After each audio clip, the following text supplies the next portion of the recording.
Welcome to this edition of the show. The COVID-19 pandemic is giving tech startups opportunities to solve more problems.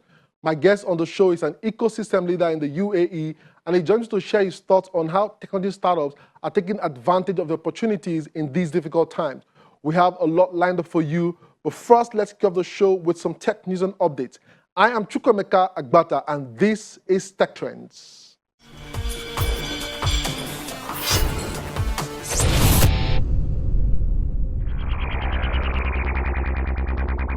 Technology makes things faster and more cost-effective, but it's not perfect. It requires you to be as flexible as you can be.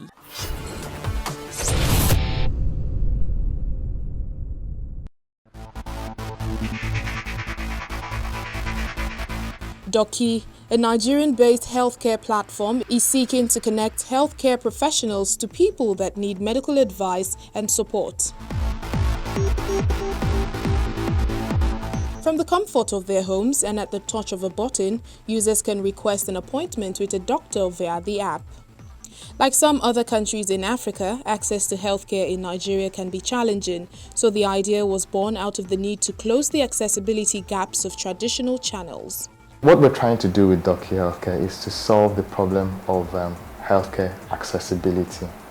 We've realized within our society that there are a number of, one of the biggest healthcare challenges is just people's ability to access healthcare when they need it, how they need it, and their ability to make choices as to what kind of care they want.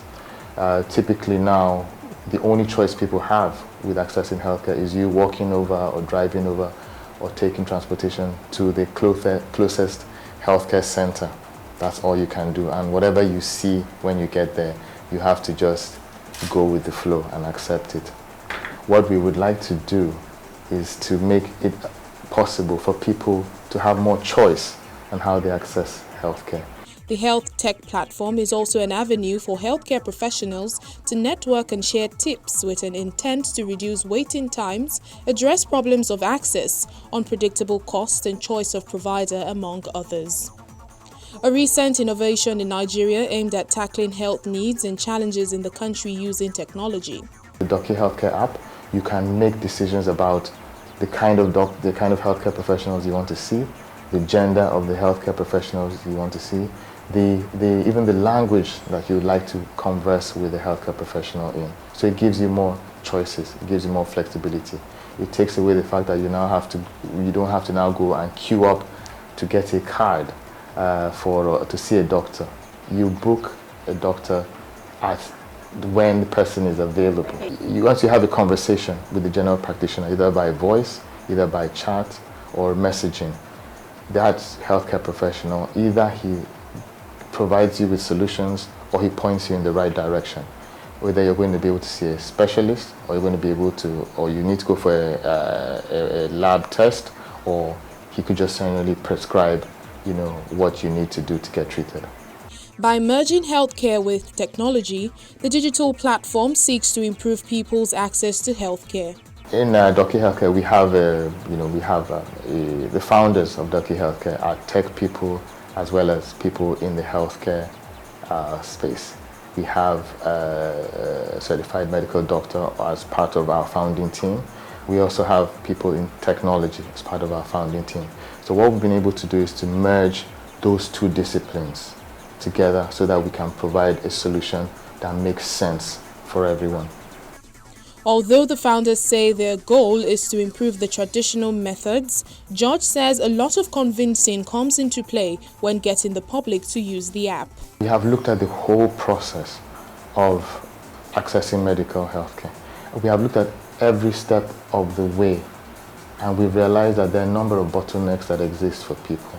There's the difficulty of using technology. A lot of people are reluctant to use technology. Some people feel that you cannot get healthcare using technology. So we have made it as simple as possible for people to sign up, to set up their profiles on the Doci app, and we have made the journey from you having a medical condition to you receiving a consultation with a doctor as simple and as straightforward as possible. We have tried to reduce the steps continuously.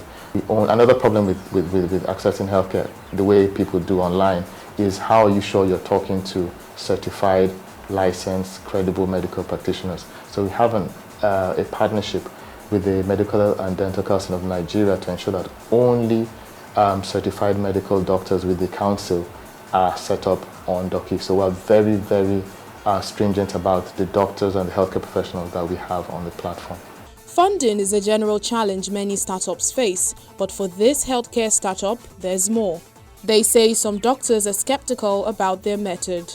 One of the first challenges we had was the fact that it was getting the acceptance of the fact that people can actually access healthcare using applications. So when we initially began to speak to healthcare professionals, a number of people were skeptical about the fact that you cannot, that people must come to a hospital or must come to a clinic before they can actually see a doctor and have a proper consultation. But we made them realize that with, if they're able to pick up, on the app, we're able to pick up basic healthcare information about the person's, blood pressure, genotype, blood group. If we're able to do that kind of initial clerking, and if the doctor can ask the patient the right questions within the app, it is still certainly can replace the need for a physical consultation. And what we cannot find out, over the app, we recommend that the patient goes through a lab test. And the results of a lab test, once the doctor sees the results of a lab test, and with the basic information, it gives the doctor insufficient information to make to make proper diagnosis and proper recommendations, at least at the primary healthcare level. With the Doci app, the team aims to support the healthcare space in Nigeria by empowering professionals and providing another revenue earning opportunity for them.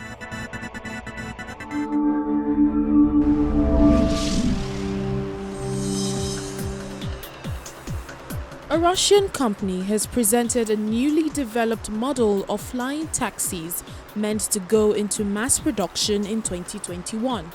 The company, in a statement, says in September this year, the aircraft will be tested with the use of 5G network, and if successful, the product can be launched into mass production at the end of 2021. According to the company, this same model has already successfully passed a number of tests in Russia and the UAE, and Hoversoft says it is working on an ambitious goal to ensure the possibility of flights over the city in 2023 to 2025.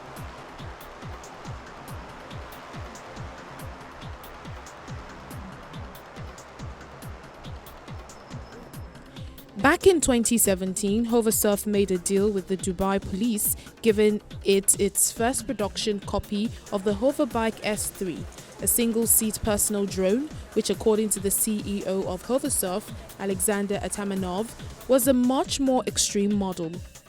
According to the company, the estimated price for a flight by air taxi in the future will be about 20 rubles per kilometer. Since 2016, the company has attracted $3 million investments for its flying passenger drone.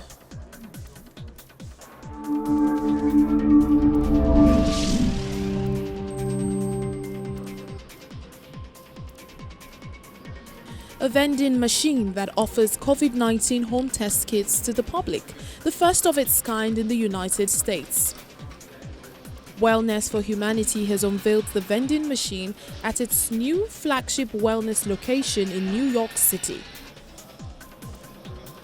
The vending machine is contactless and the test is self-administered. The RT-PCR saliva tests are 99% accurate and the rapid antigen test is 97.4% accurate, according to the company. It looks just like this.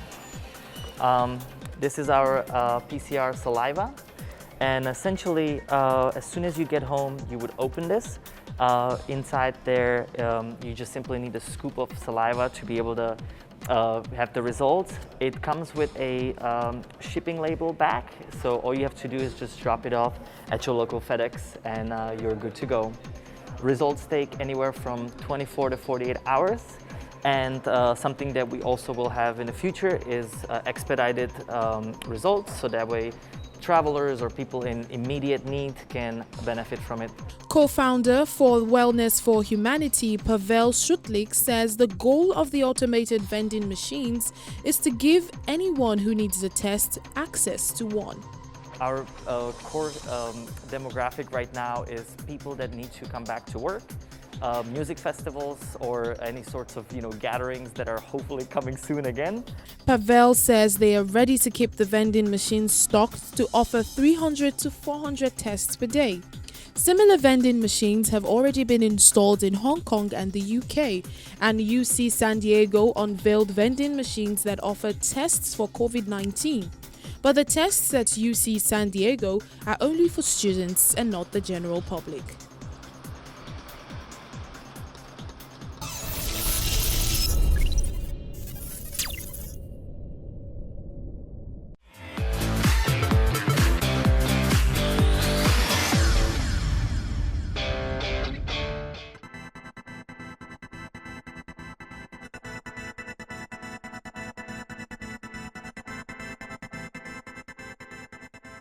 How to recover deleted files.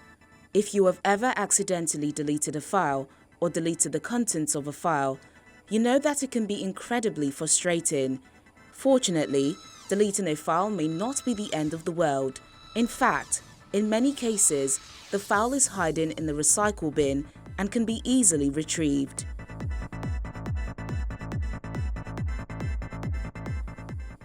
Look in the recycle bin.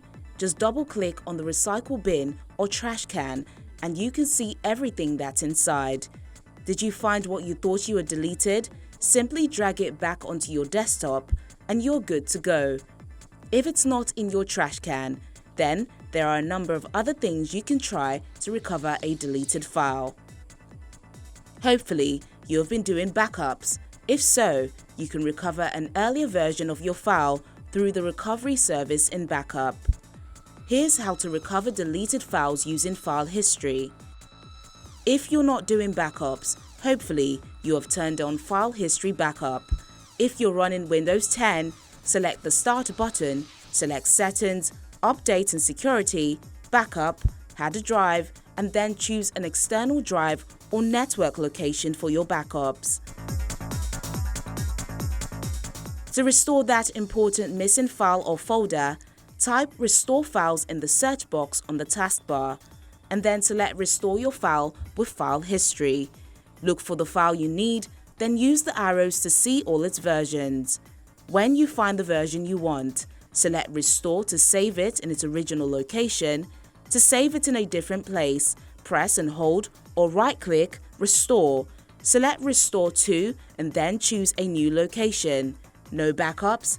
Another possibility to consider: if you email the file to anyone, if you saved a copy on a cloud-based service like Dropbox, iCloud, or SkyDrive, if so, you might be able to grab a copy from there. However you approach it, there are lots of options to explore after you realize you have accidentally deleted a photo, document, spreadsheet, report, or other file. And get those backups going too, so next time you need to find a deleted file, you have more options.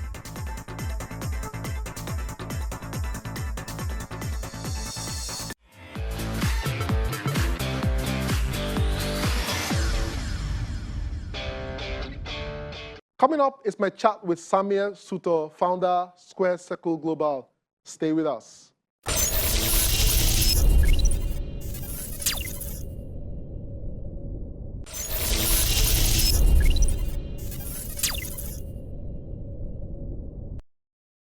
The COVID-19 pandemic brought about significant setbacks, but it also did bring opportunities for individuals and organizations to prove themselves. A number of tech startups experienced their own challenges, but those who could grab opportunities survived and played critical roles for the economies. The pandemic challenged the creation and survival of some startups, limiting their growth, but innovative firms reacted quickly and preferred flexible solutions as countries made the fast shift to digital work and helped incorporate technology into major services and structures. Our guest is Samir Suter, founder of Square Circle Global, and he discusses how best startups can take advantage of opportunities in these trying times. All right, so Samir, welcome to Tech Trends. Hey, thank you, Fred. Thanks for the invitation. I'm happy to be here. Awesome. So how would you describe the effect of the pandemic on technology startups in general? So I think when the pandemic started, early February, mid-March, actually no one was prepared, okay? Leave alone the technology startups.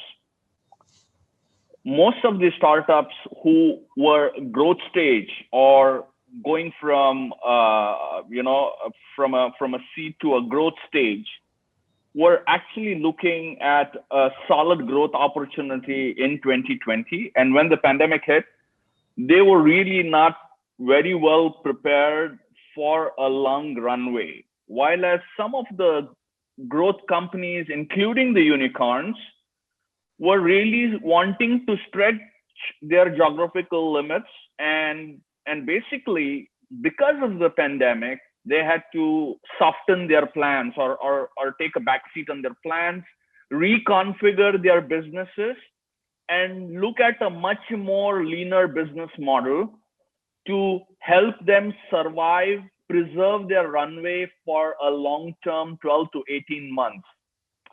In our region specifically, which is the GCC region, what we noticed is in 2 to 3 months post the pandemic, when really we were seeing that some of the e-commerce and fintech startups were doing extremely well, exponentially well. The other startups which were in tech-enabled businesses were suffering. Okay, so that's where it took.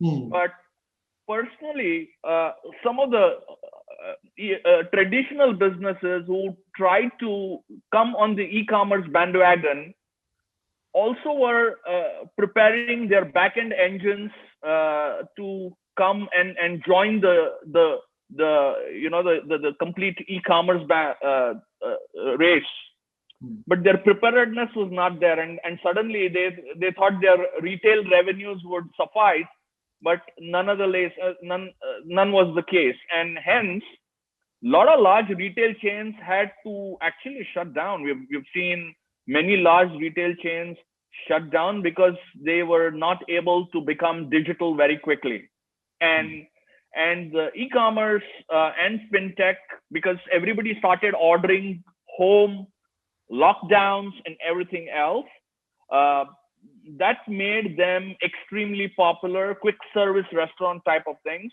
Home delivery businesses did well. Fintech businesses, remittance became one of the hot topics. Remittance businesses did extremely well.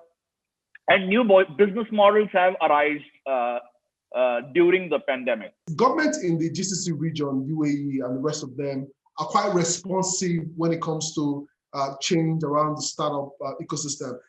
Did you notice any kind of support to the startups to continue building this period? So there were few stimulus packages announced, Fred, on supporting SMEs and startups. But given the bureaucracy, or I wouldn't say bureaucracy, given the approval and the deployment of funds involved, the end customer, which is the startup, the beneficiary, for them to actually get those stimulus packages took over 6 months. And by the time, if they didn't have enough cash to burn, they had either lost the market opportunity or had to look at other sources of funding. While we are now seeing that there is higher impetus on actually funding locally. Now government is more proactive in bringing new grant programs, and they have seen during the last difficult 10 months that really we need to start creating a supporting ecosystem that involves funds, grants, market access, and so some of the programs like Dubai Chamber does a fantastic market access program. Hub 71 does a great, with WeWork, does a market access program. Some of the accelerators we are actually collaborating with, they want us to take the local startups into the global framework.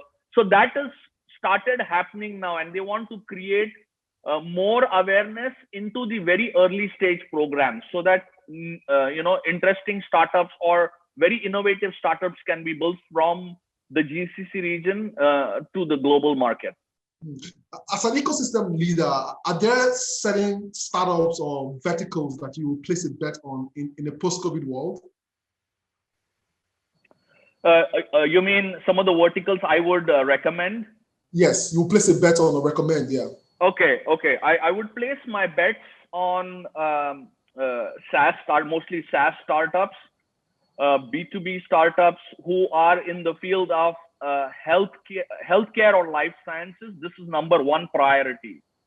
And we have seen even accelerator programs like Dubai Future Accelerator and other funds are actively funding startups in the healthcare, health tech, life sciences segment. So number one would be life sciences. The second trend or the second big bet we would place is around fintech. We have seen at Founder Institute in cohort 1, we had 50% of our cohort focused on fintech. That includes blockchain and other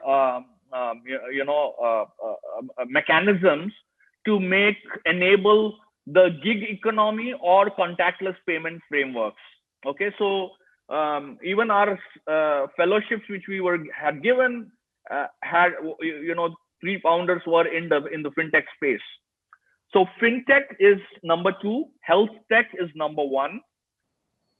Okay, so these are some of the things, and this is all tech-enabled platforms, traditional businesses into tech-enabled. So I would recommend businesses who are looking at growing at a faster pace very quickly to address the global market. This platform is very welcome, and this ecosystem is very welcome for them. Going forward if we did a small foresight study for them, and going forward in the next 5, 10, 15, and 20 years, the shipping routes are going to change, which are mostly going to be through Africa. So I think there is a lot of investment in terms of infrastructure, but also tech-enabled infrastructure, so that you can lay smart, it could be smart cities, creation of smart cities and things like that. So a very good combination for startups who are targeting smart cities type of solutions. This combination of a parent company based in the UAE targeting the African market, where the pilots are going on different smart city solutions, port management, vehicle tracking, and things like that could actually be achieved. So yeah, wow, we have access to these kind of stakeholders as well here, and happy to kind of. Yeah, there's certainly room for collaboration. So let's hope that ecosystem leaders like you in various African countries can come together and make magic happen going forward. Samir, thank you for being on the show today. Really great talking with you. Thanks a lot. Thank you, Fred. Thank you very much.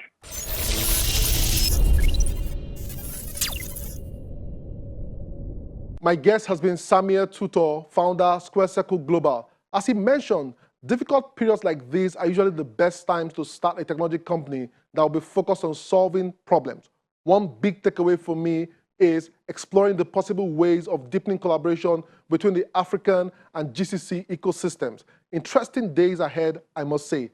That's our show for today. Remember, we live on social media at Tech Trends TV. You can watch these and previous editions of the show on the channel's TV, YouTube, or cfablog.ng. For Tech Trends, I'm Chukwemeka Agbata.